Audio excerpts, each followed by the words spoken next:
As Indians, one of the most universal phenomena after wedding is the expectation of the good news. Oh, yeah. And, the unsolicited advice of friends and dear ones and relatives. For me, I remember distinctly, I had just come upon fame and money right after my wedding, and I wanted to postpone it for a while and have a baby slightly later. So we postponed it for 5 years.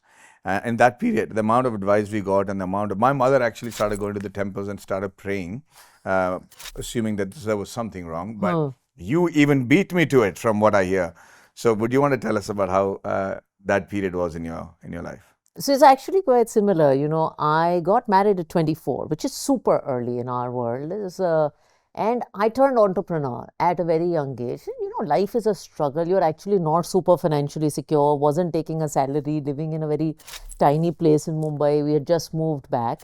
And we decided that we just wanted to wait till we were a lot more stable, not just financially, but in terms of time and mental bandwidth.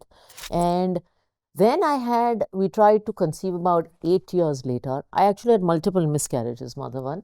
And finally, we had a kid 15 years later. So Oh my you God. said 5, I am 15. And you can imagine not only all the parental and that network advice that comes, but there's also a lot of peer pressure because we went to college and all of us, husbands, wives, we all married each other. I know it sounds terribly incestuous, all No, of no, that. no. Same case with us. So I totally understand. Everyone else had kids 10 years before us. Right. And those kids were like, everyone's lives changed. They were all chilling with their kids, vacationing. So you felt a little off from that circle. So there's so much pressure on this topic. It's actually quite sad because I think it's a very individual decision. I can't agree more with you. Absolutely. And it's unwarranted pressure. I think as parents, we know what we're doing, and when the child. We have to take care of the kid, right? It's our responsibility.